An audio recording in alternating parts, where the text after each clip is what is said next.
the human antenna, why trauma makes you a receiver. The town doesn't choose people for their strength, it chooses them for their cracks. A stable adult is like hardened concrete, useless to the system. But trauma, grief, and childhood turn that concrete back into wet clay. We're exploring why Julie, Ethan, and Boyd are being targeted, because the system needs your coherence to fail so it can use you as an antenna for the other layers. Fromville isn't a prison.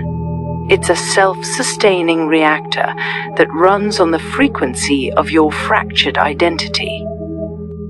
Fromville, it's more like a structural oddity, a collection of transparent sheets where the ink from the layers below starts to seep into the ones above.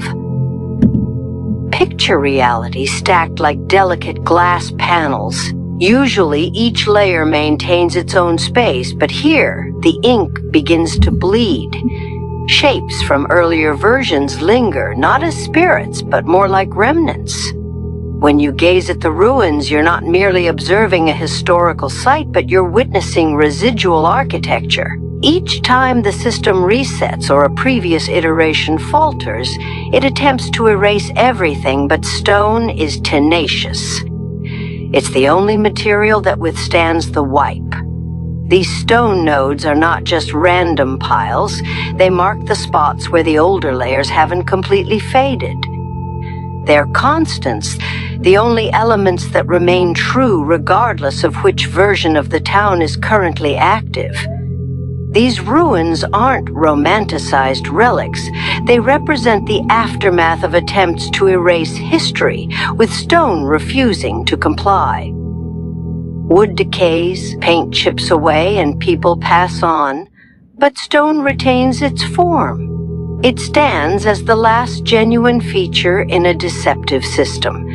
When someone walks among those shattered structures, they're not just looking back, but they're connecting with a version of the town that hasn't entirely vanished. This explains how people navigate this space. There's horizontal teleporter, the bottle trees, which serves as a chaotic shortcut across the current map. Then there's vertical teleporter. The faraway tree ruins and the lighthouse don't merely transport you from one point to another, they guide you through the layers. When Julie experiences that unsettling shift, she's not traveling through time but encountering a phase lag. Her body remains anchored in 2022, yet her consciousness has a fluid identity boundary. She becomes like an antenna picking up signals from a broadcast in the 1900s, as her own frequency isn't firmly locked in. In those moments when Julie feels her body stay still while her awareness drifts elsewhere, that's not time travel. It's misalignment. Her body is anchored in 2022, but her sense of self isn't tightly sealed. Something about her identity is porous. Like a radio slightly off frequency, she picks up signals that don't belong to her time. Resonant feedback loop, the town doesn't choose individuals based on qualifications, it thrives on vulnerabilities. Consider this. Why? Do children, the grieving, and the traumatized often encounter the boy in white or hear whispers? A stable, well-adjusted adult resembles hardened concrete, rigid and unyielding. In contrast, trauma, grief, and childhood are like wet clay. They foster liminal identities. When your internal narrative is already fractured, you become more porous. You shift from being a solid entity to a receiver. It's seldom the steady ones who resonate, it's the grieving, the children, those already marked by loss. Trauma subtly alters perceptions, loosening the edges of self-identity.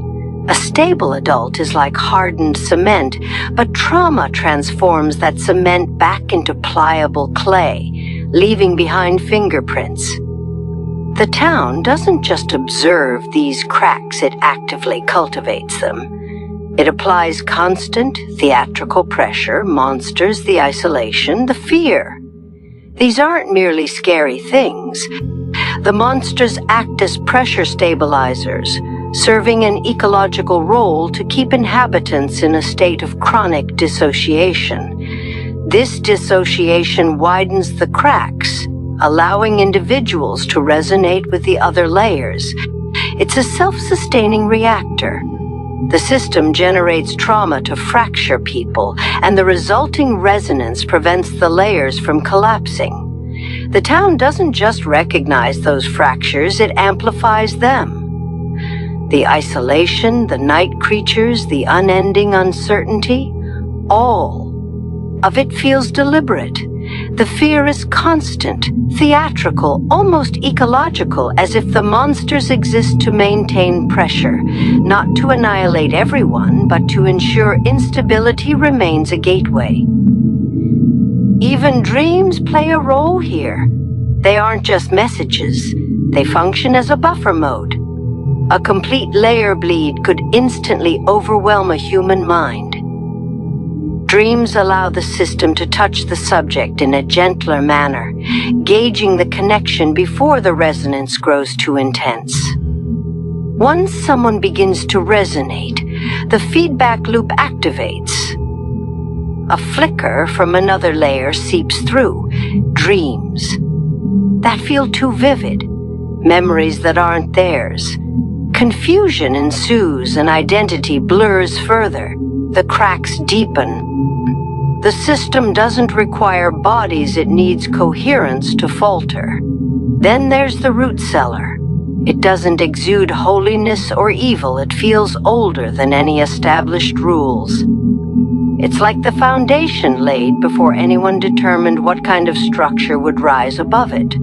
The monsters don't enter because they have a different purpose. They belong to the pressure. The cellar, however, lies beneath. It's not an altar, and it's certainly not sacred. It's the zero layer, the foundational that predates the monsters and the rules of the current phase. The monsters avoid it because their operational domain doesn't reach that deep. They are part of the pressure layer. The root cellar is part of the foundation layer. Ultimately, Fromville doesn't seek your soul or body, it craves your coherence to fail. It operates like a reactor that relies on human instability to stay active. Victor didn't survive. Because he was special, he survived by navigating the layers through his drawings, crafting a new narrative to fill the cracks before the town could exploit them to consume his mind. Victor didn't endure because he was chosen, he thrived because he kept creating. He transformed confusion into story. When reality threatened to smear across him, he pinned it down with crayon, giving it form. He filled his own cracks before the town could use them against him. Boyd is the current target because he embodies rigidity. The system is assaulting him with Parkinson's, the loss of his North Star, and his six specifically to shatter that rigidity. It waits for the moment he finally fractures as a cracked leader offers the strongest resonance. Boyd stands apart. He is solid, a man who guides himself by duty. Such solidity is tough to penetrate, but if it fractures, the break will be profound. Remove his anchors, isolate him, shake his certainty. The more fixed the identity, the louder the resonance when it finally splinters. A place that sustains itself